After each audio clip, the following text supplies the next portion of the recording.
शादी के ठीक बाद नेहा की सास की तबीयत बहुत खराब हो गई। बताइए क्या हुआ है आपको? बेटे की शादी थी तो थकान हो गई। मौसम बदल रहा है तो जुकाम और बुखार हो गया। ऊपर से बहू के घर का खाना पता नहीं कैसा था कि पेट भी खराब हो गया। खाना तो बहुत बढ़िया था डॉक्टर साहब, सारे रिश्तेदार तारीफ कर रहे थे। रोहित की माँ इतनी कमजोर है कि जरा से में बीमार पड़ जाती है। डॉक्टर साहब आप सारी जांच करके देखिए, मुझे ऐसी क्या बीमारी है कि मेरी तबीयत ठीक ही नहीं रहती। फिलहाल तो ज़्यादा कुछ नहीं है, पहले आपके ज़ुकाम बुखार और पेट का इलाज कर लेते हैं, फिर बाकी के टेस्ट करवा लेंगे। अभी आप ये दवाइयाँ ले आइए। पिताजी मैं डॉक्टर साहब को छोड़कर और दवाइयाँ लेकर आता हूँ। माँ जी तो बीमार थी, इसलिए नेहा ने किचन संभाल लिया। माँ जी अब आपकी तबीयत कैसी है? पहले से ठीक है। आप बैठिए, मैं खाना लगाती हूँ। तेरे बाबूजी और रोहित ने खाना खा लिया? रोहित तो टिफिन लेकर ऑफिस गए हैं माँ, और बाबूजी ने खाना खा लिया है। आप शुरू कीजिए। यह क्या, खाने में इतना तेल इतने मसाले? अरे अभी अभी तो तबीयत ठीक हुई है मेरी, तुम क्या मुझे वापस बीमार करना चाहती हो? नहीं माँ जी, ऐसा नहीं है। क्या हुआ? देखो ये बहू ने कैसा खाना बनाया है। खाना तो बहुत ही स्वादिष्ट था। अरे मैं ये खाना खाऊंगी तो बीमार हो जाऊंगी ना। ओह हाँ, बहू को अभी पता नहीं ना तुम्हारे बारे में, रोहित समझा देगा उसे। देख बहू, अच्छे से समझ लेना कि इस घर में कैसा खाना बनता है। हाँ माँ जी, मैं समझ लूंगी, लेकिन अभी आप कुछ तो खा लो। ये खाना खा लूंगी तो कल का खाना खाने के लिए बचूंगी भी नहीं। सास की बातें सुनकर नेहा उदास हो गई। उसने रोहित के घर आती ही उससे माँ जी के खाने के बारे में पूछा। आज माँ जी ने मुझे खाने के लिए बहुत बुरा भला कहा। माँ को मसालेदार और तेल घी वाला खाना सूट नहीं करता, वो बीमार पड़ जाती हैं। ऐसी क्या बीमारी है माँ जी को? पता नहीं, आज तक कई डॉक्टरों को दिखाया, कितने टेस्ट करवाए, लेकिन कोई बीमारी पकड़ में ही नहीं आई।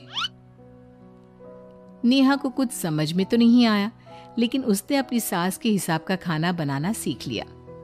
माँ जी आज तो खाना ठीक है ना?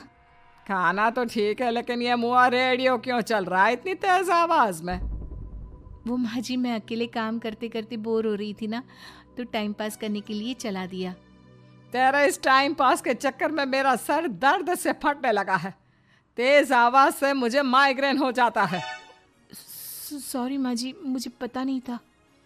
तुम्हें जब तक सब पता चलेगा तब तक मैं तो भगवान के पास ही पहुंच जाऊंगी। नहीं नहीं, ऐसा मत कहिए ना माँ जी। अब मैं कहीं भूख से ही ना मर जाऊं। खाना मेरे कमरे में रख दो। बेचारी नेहा, उस दिन उसे बहुत दुख हुआ। नेहा तुम रो क्यों रही हो? आज माँ जी ने मुझे बहुत बुरा भला कहा, मैं तो सिर्फ रेडियो सुन रही थी। ओहो, तुम माँ की बातों का बुरा मत मानो। उन्हें तेज आवाज से सर दर्द होने लगता है, दर्द की वजह से बोल दिया होगा कुछ। लेकिन मुझे तो ये सब पता ही नहीं था ना। इसलिए बाबूजी ने मुझे पहले ही फोन करके सब कुछ बता दिया, और मैं तुम्हारे लिए ये हेडफोन लाया हूँ। अब तुम अपने गाने भी सुन सकती हो और माँ को परेशानी भी नहीं होगी। ये सिर्फ एक बात का हाल है, लेकिन माँ को तो हर चीज से परेशानी है। अब क्या कर सकते हैं, माँ बीमार ही इतनी रहती है। लेकिन माँ को ऐसी कौन सी बीमारी है? तुम्हें बताया तो था, किसी भी डॉक्टर को माँ की बीमारी समझ में नहीं आ रही। अब तुम भी ये सब सोचना छोड़ दो, ये हेडफोन लो और अपने पसंद के गाने सुनो। रोहित के गिफ्ट से नेहा की एक परेशानी तो दूर हो गई, लेकिन उसके मन में कई सवाल खड़े हो गए। आज मैं देर से उठा हूं या तुम जल्दी उठ गई? वो माँ जी को कल रात भर सर दर्द हुआ ना, तो जल्दी उठकर उनकी जगह मैंने पूजा कर दी। अरे वाह, हे भगवान, ये किसकी करामत है? ये तो माँ जी की आवाज है। चलो चल के देखते हैं। क्या हुआ माँ? यह घर में गुलाब कौन लाया? मुझे नहीं पता, मैं तो अभी उठा हूँ। माँ जी, आप कल रात भर सो नहीं पाई तो मैंने जल्दी उठकर पूजा पाठ किया। घर में फूल नहीं थे ना, तो मैं बाजार से गुलाब के फूल ले आई। नेहा, माँ को गुलाब के फूल की एलर्जी है। अब मुझे ये कैसे पता होगा? अच्छा, तुझे कुछ पता नहीं तो तू वही काम क्यों करती है जिससे मेरी तबीयत खराब हो जाए। रोहित के बाबूजी, ये बहू मेरी जान लेना चाहती है। माँ जी, मुझे ऐसा करके क्या मिलेगा? वो तो तुझे ही पता, लेकिन कुछ तो है। रोहित की माँ बस करो, बेचारी बहू को कुछ पता ही नहीं है, बस इसलिए उससे गलती हो जाती है।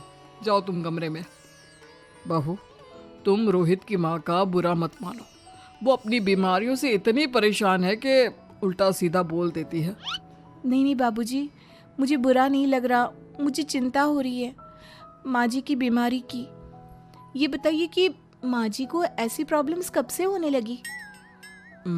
शादी के 6-7 महीने बाद से। बाबूजी, तब घर का माहौल कैसा था?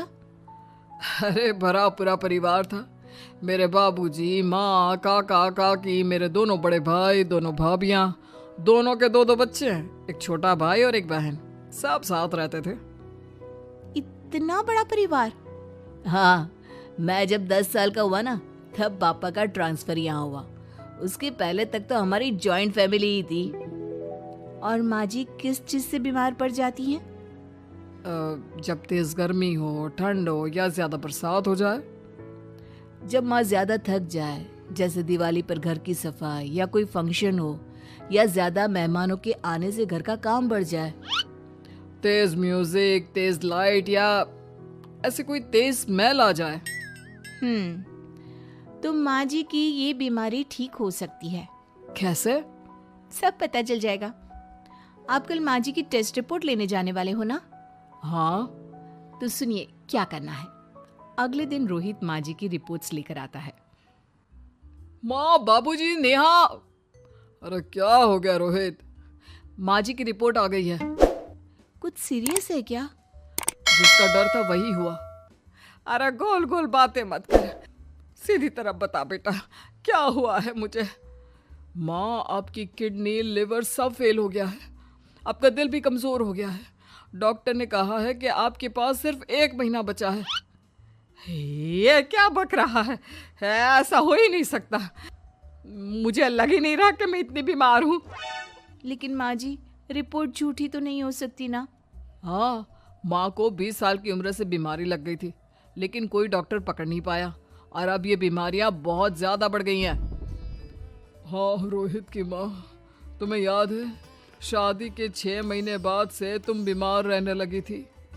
अरे लेकिन वो अलग था, मुझे ऐसी कोई बीमारी नहीं हो सकती। ये तुम कैसे कह सकती हो माँ? हाँ, तुम उस वक्त बीमार पड़ी थी ना, और अब डॉक्टर भी यही कह रहे हैं, तो सच ही तो होगा। और आप तभी से बीमारी तो रहती आई हैं। अरे लेकिन तब मैं बीमार थी ही नहीं। क्या मतलब? अरे तब मैं बीमारी का नाटक करती थी, मुझे कुछ नहीं हुआ था। ये क्या बोल रही हो? हाँ, घर में इतने सारे लोग थे और सबसे छोटी बहू मैं थी, तो सारा काम मुझे करना पड़ता, इसलिए काम से बचने के लिए मैं नाटक करने लगी। लेकिन आपको अभी भी वही बीमारियां होती है ना माँ? हाँ, अगर नाटक था तो ये प्रॉब्लम तुम्हें अभी क्यों होती है? इसका जवाब मैं देती हूँ। माँ जी कई महीनों तक नाटक करती रही, इसलिए इनके दिमाग ने धीरे धीरे इस झूठ को सच मान लिया और इनका दिमाग उन बीमारियों का एहसास कराने लगा। हैं? ऐसे भी होता है क्या? हाँ माँ जी, इसे प्लेसिबो इफेक्ट कहते हैं। जब आप बात बात पर बीमार पड़ने लगी तो मैंने अपनी मामा से बात की, जो एक साइकोलॉजिस्ट है। उन्होंने बताया मुझे। तो ये रिपोर्ट्स? मैंने झूठी रिपोर्ट बनवाई थी नेहा के कहने पर, ताकि आप सच बताएं। यानी मुझे कुछ नहीं हुआ? नहीं माँ जी, और आपकी इस प्रॉब्लम का भी सोल्यूशन है। हम किसी अच्छे साइकोलॉजिस्ट को दिखाएंगे और आप जल्द ही ठीक हो जाएंगी। वाह बहू, मैंने तुझे इतना भला बुरा कहा और तूने मेरी जिंदगी भर की तकलीफें दूर कर दी। थैंक यू और सॉरी बहू। अरे मुझे भी तो सॉरी कहो, पूरी जिंदगी तुम्हारी सेवा की है, वो भी झूठ मूठ की बीमारी के लिए।